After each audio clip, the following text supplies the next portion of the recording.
Hello everybody, The Different Life here, bringing you guys a new little V-Jump thing. Yeah, this is basically going to be me going over V-Jump like I try to do almost every time, and talking about some of the new stuff. Honestly, I looked over this earlier, and I cannot wait for some of this stuff. So first and foremost, we have an Odd Eyes Ritual Monster. Oh my god, okay, first we gotta say, I love this thing's artwork. It looks like Odd Eyes took a bit of a cue from one of the Godzillas and copied his whole thing going on here, and it looks like he can fly by using gravity boots. Not that a dragon needs gravity boots, but hey, whatever. So he is called Odd Eyes Gravity Dragon.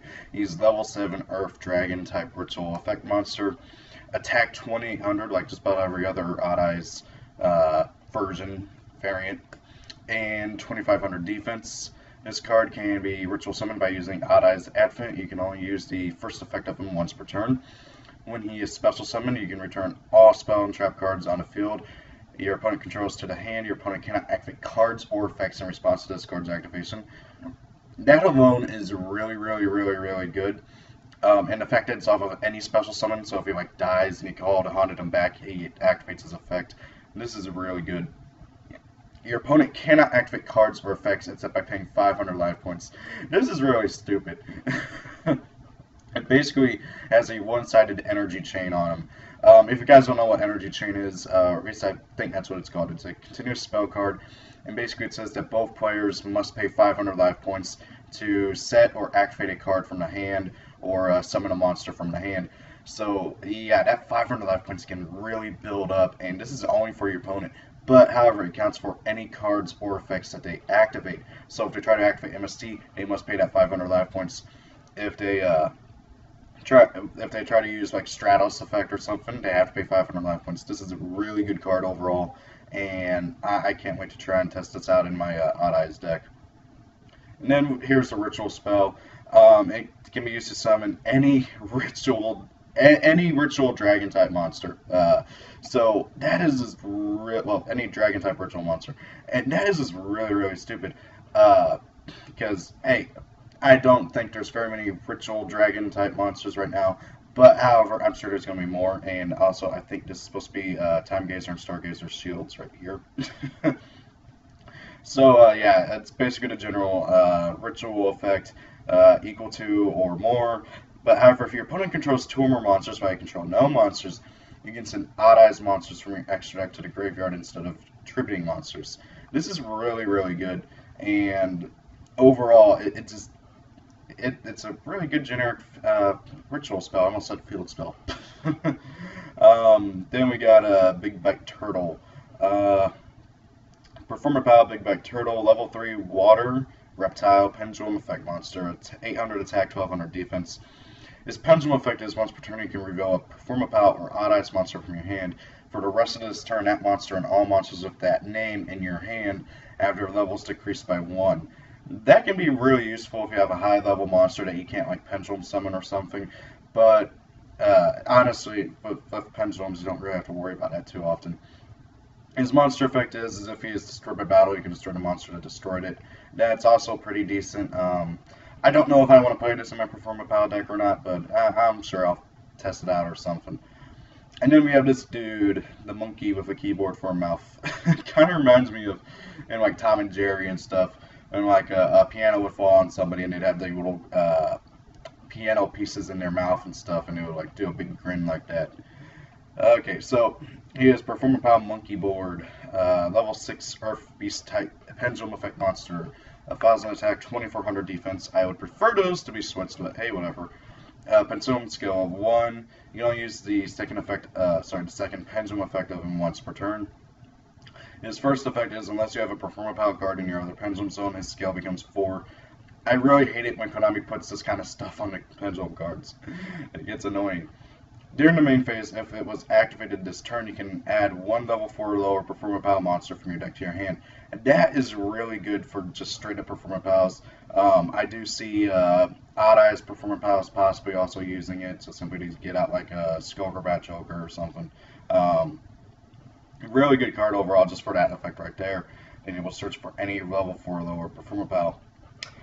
His monster effect is you can discard this card to reveal a Performer Pal or Odd Eyes monster in your hand. This turn, that monster and all cards with the same name have their levels decreased by 1.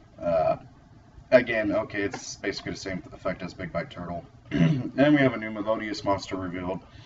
Solo to Melodious Songstress. 1600 attack, 1000 defense. If your opponent controls a monster and you do not, you can special summon her from your hand. So yeah, Cyber Dragon with that much attack, that's not that bad. And being a level 4, of course. When this card is destroyed by battle and sent to the graveyard, you can special summon a Melodious monster from your deck except herself. This, I think, is really good. You can summon the big high-level ones out really easily, oh god, I forgot what her name is, Mozarda. You can summon Mozarda, and of course she's got 2800 attack power.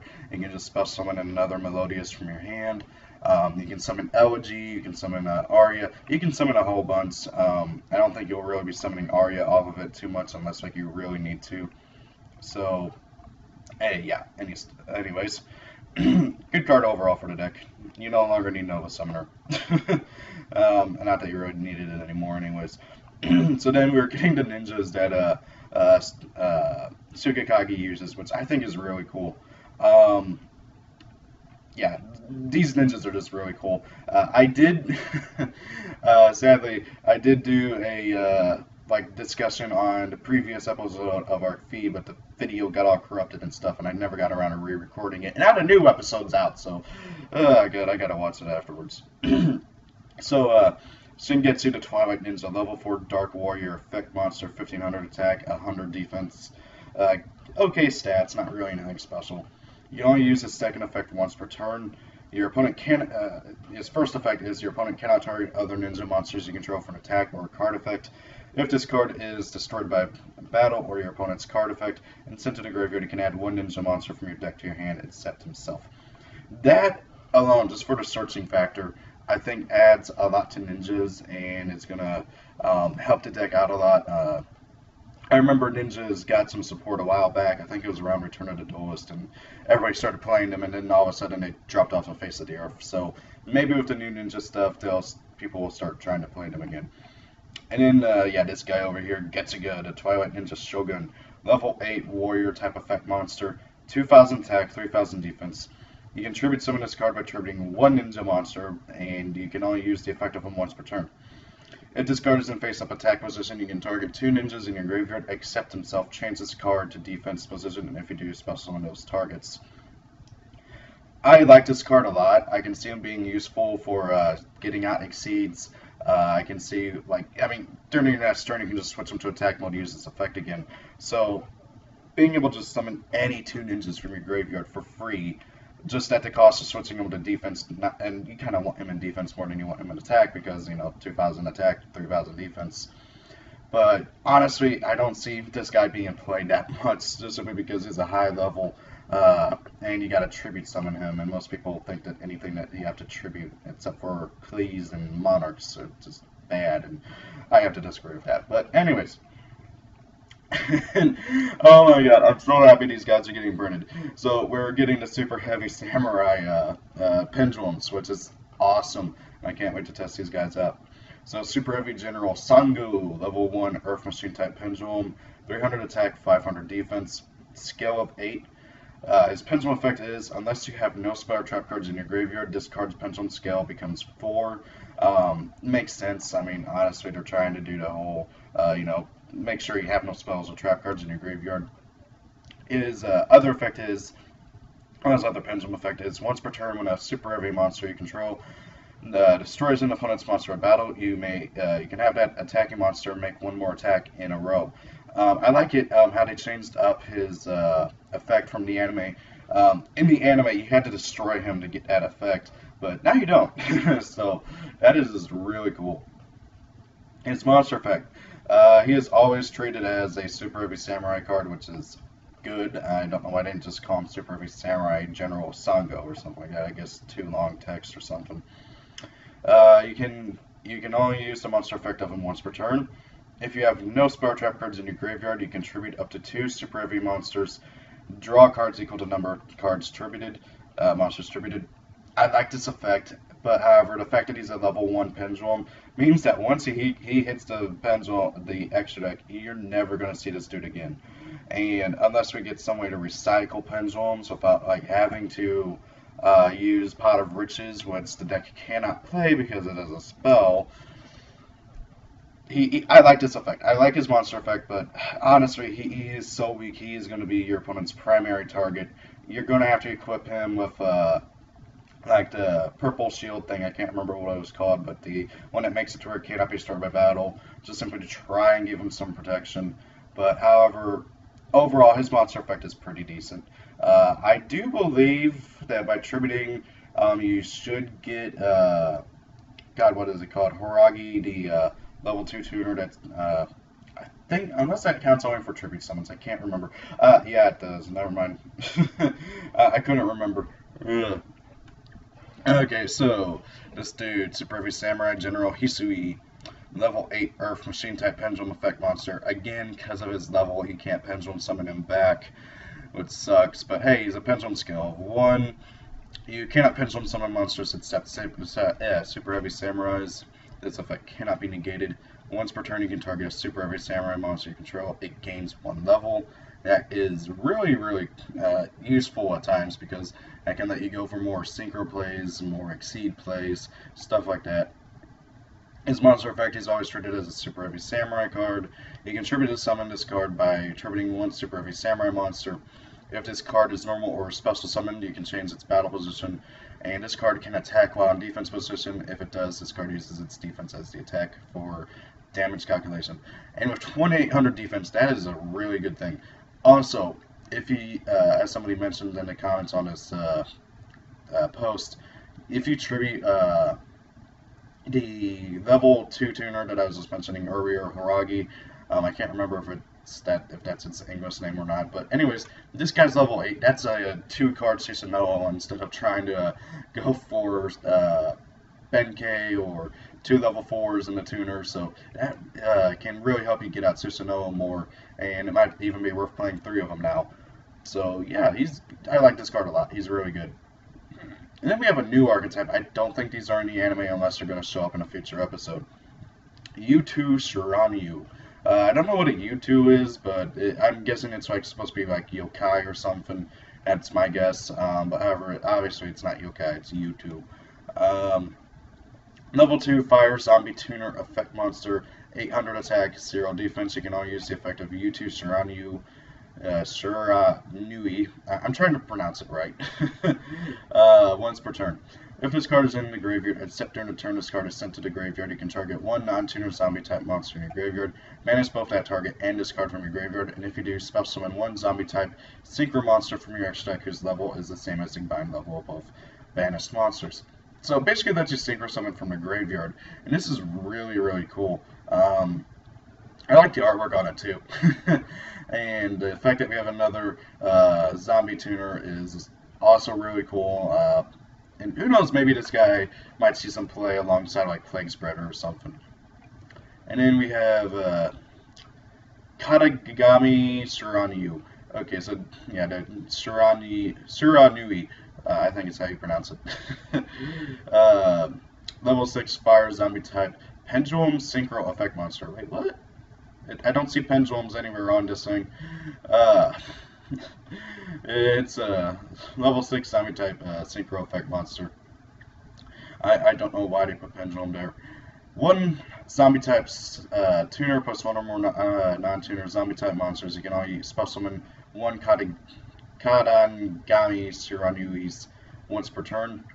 Once per turn during your first turn, you can target 1 of your banished zombie type monsters shuffled into your deck, and if you do, change all monsters your opponent controls whose attack is lower than or equal to the attack of that monster to the defense position.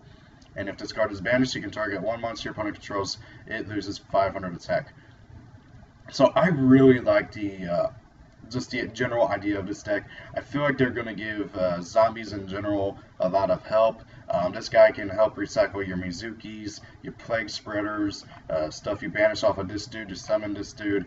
Or I'm going to take a wild guess and say they're going to get a level 8 Synchro as well.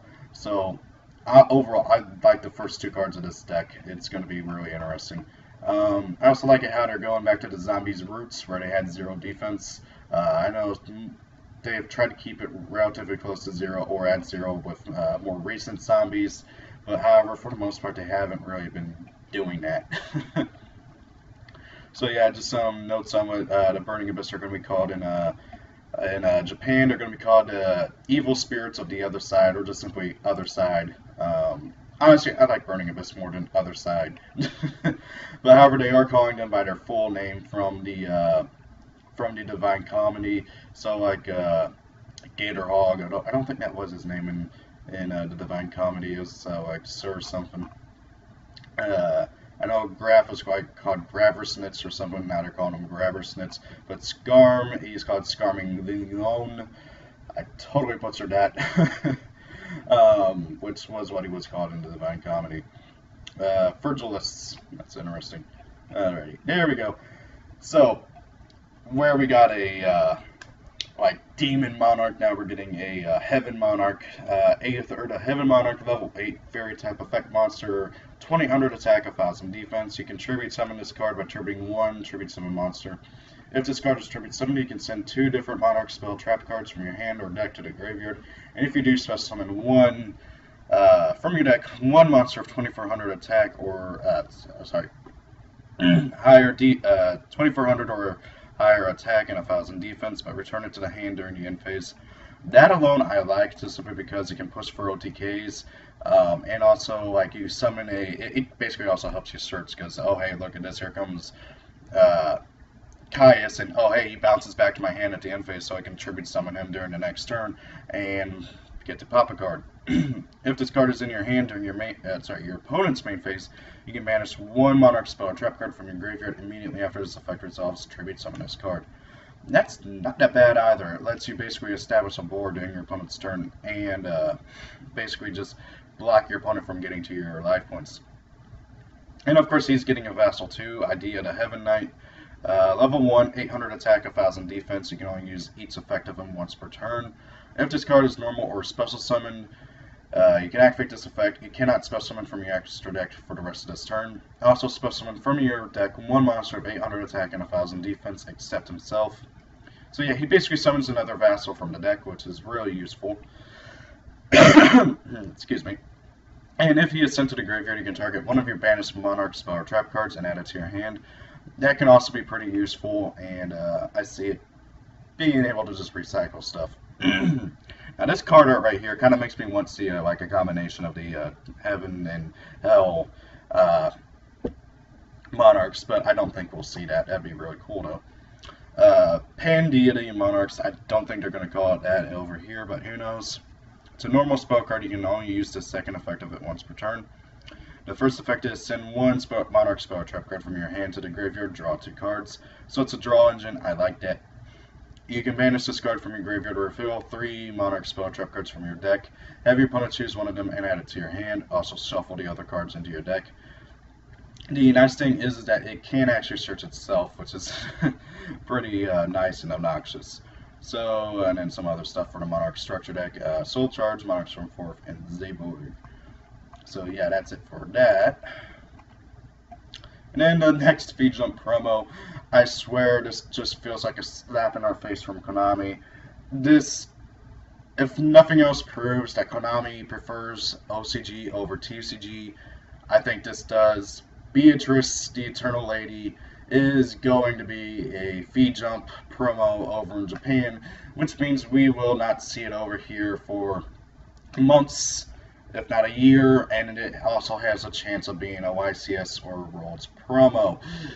I hate you, Konami. Okay, Beatrice, for those who don't know, is a key figure in the Divine Comedy. She is Virgil's drive. No, sorry, not Virgil. Dante. What am I saying? She is Dante's drive. She is the reason why Dante goes into hell to save her, because I think she's either his girlfriend or his wife. It's one of those two. And he just tries to go save her and everything, and that's his whole reason for going into hell. And a lot of people wanted to see her get printed as a card. Many people thought that she'd be the Ritual. She wasn't. Many people thought she'd be the Fusion. She wasn't. Well, she's going to be an upgraded Exceed. I'm assuming she's going to have some sort of effect where you can overlay her on top of Dante. This is just really not nice on Konami's part, because honestly, this is a TCG exclusive archetype up until the extra pack comes out over in Japan, and the first thing Konami does is give them an exclusive, and it's just basically Konami pointing the middle finger over at TCG. So yeah, and watch this thing have some stupidly good effect that makes the deck like tier 0 or something. Just knowing past Burning Abyss stuff, it has that possibility. Also, that Law of Text also kind of concerns me. And then Misc stuff from October. We're getting another Dark Magician Girl figure. I think that's like the 5th one over in the past like 3 years. This is supposed to be based on her design from the movie. And then this is what I mainly wanted to talk about here. The Yu-Gi-Oh! Series, like the entire series, from the original all the way up to Arc V. The 777th episode is coming up, and they're going to basically be doing a huge thing. There will also be a special opening for Arc V episode 73, which is going to be the 777th episode, and it's going to feature the past protagonists. The main reason why I wanted to talk about this is because it's speculation time. I think Konami's going to find some crazy way to get all the past protagonists into Arc V, one way or another. Like honestly, I think Yusei is going to be in the underground, like forced labor camp, which is what they've been talking about a lot recently in the past few episodes. And honestly, if Yusei's going to be anywhere, he's going to be in like a dump, that or in a bike shop working on a bike. But anyways, yeah, that's just something I want to talk about. Also, Chibis over here. So. Oh yeah, and also we're supposed to get a look at the first chapter of the Arc V manga, which apparently is supposed to have a different tone from the anime, so that'll be interesting to see. So guys, tell me what you all think of these new cards and the new news, and how big of a troll Konami is for giving Japan an exclusive to our archetype. So yeah, thank you all for watching, have a great day, and peace out.